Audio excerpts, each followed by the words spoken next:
이런 와중인데, 자, 갑자기 뜬금없이 미국 병사가 월북을 했다. 난 이게 어떻게 가능한지 모르겠어요. 나 이거 왠지 송 작가님 굉장히 좋아하는 미스테리야. 아이템 같아요. 바로 그거야. 그렇죠. 그래서 내가 이 기사에 대해서 할 말이 많습니다. 먼저 기사 내용 먼저 볼게요. 네, 주한 미군 병사가 판문점 JSA를 견학하다가 무단으로 군사분계선을 넘었습니다.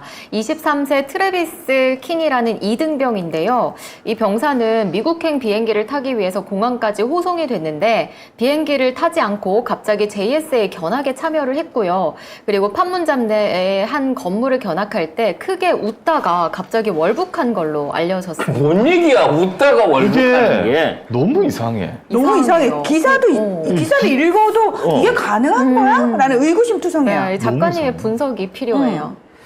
일단 이 친구가 정상적인 친구는 아닌 거죠. 그리고 이 친구가 이제 정상적으로 JS 안에서 한국 초병을 돌파해서 북한 초병의 제지를 받지 않고 넘어갔다는 겁니다. 네. 근데 이게 불가능하거든요. 말도 안 되는 얘기예요. 말도 안 되는 얘기야. 양쪽에서 호송을 해줘도 우리 문재인 대통령하고 저기 김정은이하고 만나가지고 판문점에서 할 때도 살짝 넘어갈 때도. 그거 살짝 넘어갔다 온 것만 해도 진짜 역사적으로 처음 있는 일인데 그럼 그럴 것 같으면 지금까지 뭐 구경꾼들이 다 고무줄 놀이 하듯이 맨날 넘어갔다 넘어왔지.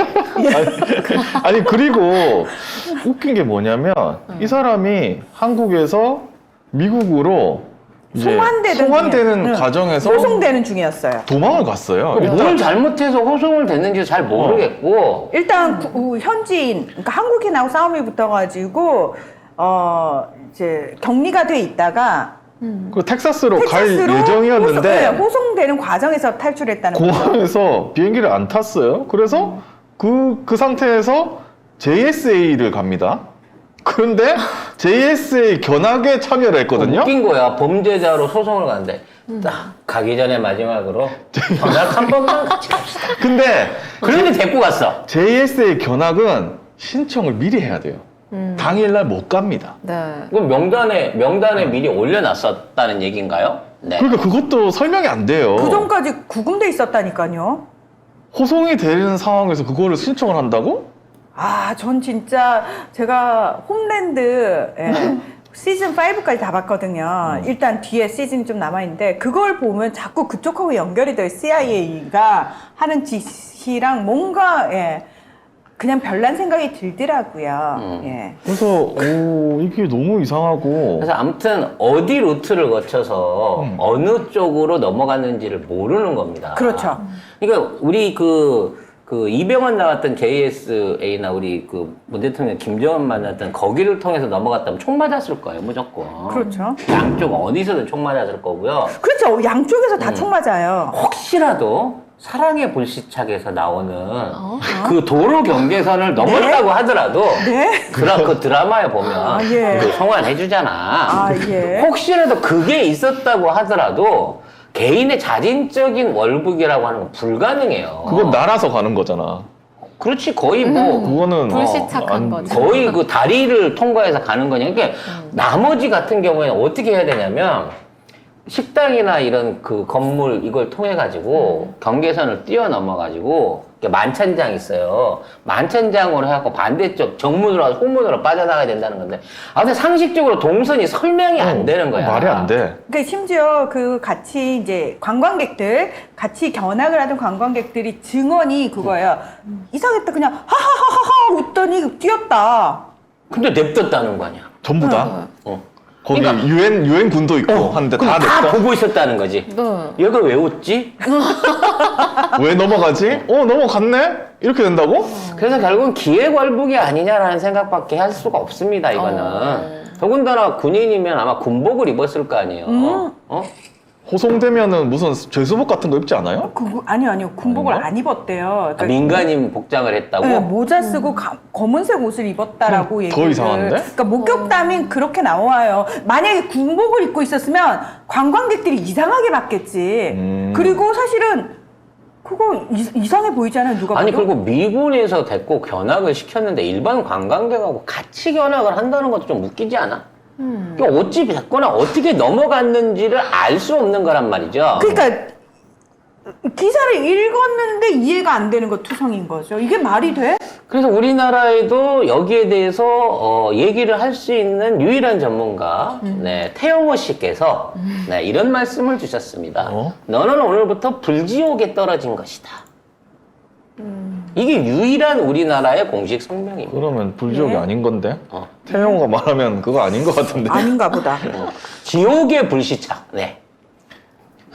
근데 사랑의 불시착이 아니라 너는 지옥의 불시착이다. 이분 근데- 드라마 너무 네. 많이 보셨네. 지금 보면 미국이 북한에 응답이 없다라고 하면서 바이든도 얘기를 안 하고 있고 대변인도 얘기를 안 하고 보통 이런 거 있거든요. 되면 어. 빨리 송환해라라든지 뭐 안전한 거 확인시켜 달라든지 뭔가 이제 외교적으로든 어떤 채널이 움직여야 되거든요. 전혀 아무도 궁금해하지 않는다는 거죠. 근데 기사가 이런 게 나옵니다. 미군 월북이 북미 대화 단초되나 하면서 군사적 긴장 심화 자발성 변수라면서 이게 대화의 단초가 될 것 같아요. 됩니다. 어. 왜냐면 대화의 단초를 만들기 위해서 얘를 던진 거나 마찬가지라고 저는 생각해요. 그리고 오늘 기사를 보면 남북 통신선은 끊겼지만 유엔사는 핑크폰이 있대요. 그걸로 북한과 통화 중이래.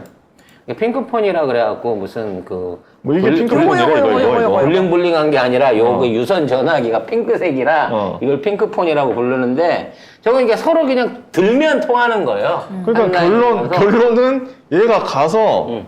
미국하고 바로 대화가 아니라 유엔하고 해가지고 뭔가 미국하고 연결시켜주는 이런 느낌이야. 이게 결론이. 그래서 이제 아마 이 친구의 자발적인 귀환이라고 치면 미국 입장에서는 이걸 억지로 받아올 수가 없습니다. 그 관련해가지고 이 친구 강제 송환을 요구할 수 없거든요. 그러니까 그게 자발이냐 아니냐를 놓고 얘기들이 많을 거예요. 근데 어찌됐건 넘어가 있는 상황이기 때문에 이 사람의 신변 안전이라든지 송환 조건에 대한 얘기를 북한이랑 해야 돼요. 미국이. 그렇지. 해야 돼. 네. 미국이 해야 되는데 중요한 건 뭐냐면 미국이 북한하고 직접적으로 대화를 하려고 하면 은밀하게 밀사가 가지 않는 이상은 어렵지. 영사관을 통해서 외교적인 루트를 담아 갖고 가야 되는데 현재 북한이 영사관을 오픈해 놓고 있는 나라는 딱 4나라밖에 없다는 거예요. 중국, 러시아, 베트남, 쿠바. 그러면 이 나라 중에 이 나라에만 북한 영사관이 있는 거예요. 따라서 이 나라를 통해 가지고 협상을 하면서 그 다음에 송환에 대한 앞으로의 진행 그리고 송환을 이제 어떤 방식으로 할까 제3국으로 넘길 거냐 이쪽으로 넘길 거냐 요런 걸 한다는 명목으로 최소한 3, 4개월 동안 굉장히 긴밀한 접촉을 가지게 된다는 거죠. 자, 그럼 지금 상황에서 왜 판문점에서 만나서 회담한다라는 얘기는 안 나올까요? 그건 나만을 껴야 되잖아. 아니지. 아니에요? 그래서 유엔이 껴 있는 거지. 그러니까 유엔. 예. 그래서 지금 월북한 사람의 신분이 뭐예요? 이등병이에요. 군인이야. 군인. 민간인이 아니에요. 네. 현재 군인 신분이기 때문에 이 사람은 한미연합사 소속의 일종의 공무원이야. 미국 공무원인 거야. 따라서 이 협상의 주체는 일단은 미국이기도 하지만 유엔사이기도 한 거예요. 그러면 앞으로 북한이랑 누가 만난다? 유엔사가 만난다는 거야. 유엔 대표부가 이 협상을 해야 된다는 거죠. 따라서 이 협상을 통해 가지고 북한이 요구하는 조건을 들어주게 되면 이거는 미국이 조건을 들어주는 게 아니라 유엔에서 들어주는 게 됩니다. 유엔은 핑크폰이 있으니까. 미국의 핑크폰을 빌려가지고 아니 유엔사가 핑크폰을 가지고 있어요. 그래서 그러니까. 북한하고 통화가 돼요. 그래서 이 핑크폰을 통해 가지고 유엔이 직접적인 대화를 하게 되면 이것은 유엔과 북한 당국의 공식적인 첫 번째 대화 채널이 열리는 거예요. 그럼 뭐냐? 한국은 상관없다는 거죠.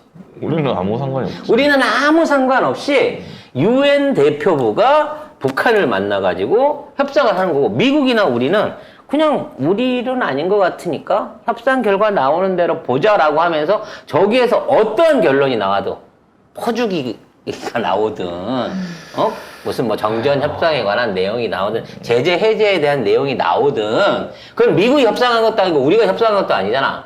유엔이 협상한 거기 때문에 유엔이 협상 주체가 되는 거고요. 처음으로 외교 무대에서 북한이 공식적인 국가로 대접받는 그런 계기를 만들 중대한 사건이라는 겁니다, 이게. 그래서 우린 찍소리 말라는 거예요. 대한민국 정부는 이에 관련해서. 왜? 미국 정부도 말 안 하잖아. 아니 그러니까 바이든이 아예 그 기자들이 물어보는데 바이든은 아예 언급을 안 합니다. 그래서 이게 지금 현재는 이제 휴전 상태잖아요.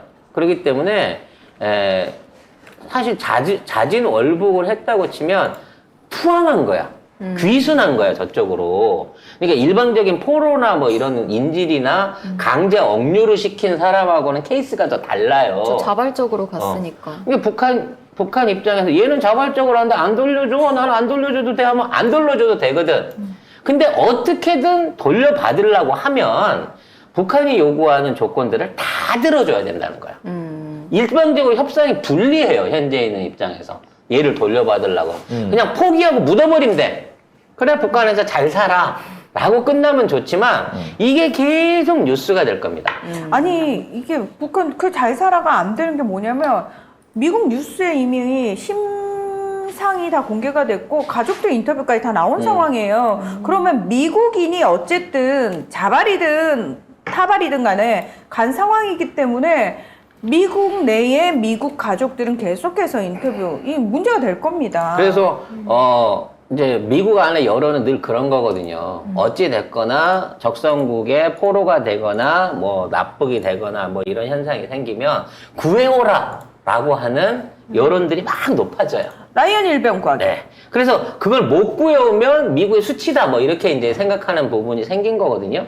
근데 이제 이거를 잘 구해와갖고 협상을 잘 해결을 하게 되면 북한이 우리한테 이렇게 협조적으로 했으니까 우리도 북한을 위해서 뭔가 외교 관계 수립이라든지 뭐 그런 해줘야지. 떡밥을 던져줄 수 있다라고 하는 조건이 자연스럽게 나오는 거야. 그럼 그렇죠. 이건 뭐냐면 우리가 중재해갖고 테이블에 앉혀갖고 북미를 연결시킨 게 아니라 지네들끼리 알아서 한 거고 그 계기는 유엔이 나서갖고 북한이랑 중재를 했기 때문이라는 식으로 넘어가면서 우리나라는 완전 배제 상태로 그러고 보니까 북미 교류가 시작된다는 거죠. 핵잠수함도 부산에 왔고 한국에 왔고 그리고 북한은 고체 미사일도 쐈어요. 그러니까 대외적으로는 뭔가 군사적 긴장이 최고조에 있는 거야. 상대방한테 보여줄 수 있는 핵심 카드들을 양쪽이 다 꺼내서 지금 꺼내는 거야. 북한은 고체 ICBM 미국 전역에 달 수 있는 수준이라고 하더라고요. 그 다음에 이쪽 미국 같은 경우에는 핵잠수함이 가라앉아 있어야 무섭거든. 근데 이렇게 띄어갖고 보여주는 정도가 돼버리면 이거는 이제 대놓고 협박을 하는 거야. 포문을 연 거예요. 그럼 지금 이 긴장 상황을 어떻게 해결할 것인가? 팽팽한 상황에서 엉뚱하게 23살 이 군인의 월북을 통해 가지고 새로운 루트의 대화가 시작될 가능성이 높아졌다는 거예요, 이게 장난으로 그냥, 희한한 관광객이네? 라고 볼 일이 아니라는 겁니다. 앞으로의 귀추를 좀 주목해 볼 필요가 있을 것 같아요. 네. 이거 우리가 너무 드라마를 많이 봤나? 아니야. 우리만큼 정확하게 국제관계나 남북관계를 짚어주는 언론 비슷한 것도 없어요. 종편 어디 가서 보더라도 이런 분석을 해주는 매체는 없다는 게 이게 오히려 더 큰 문제인 것 같아요.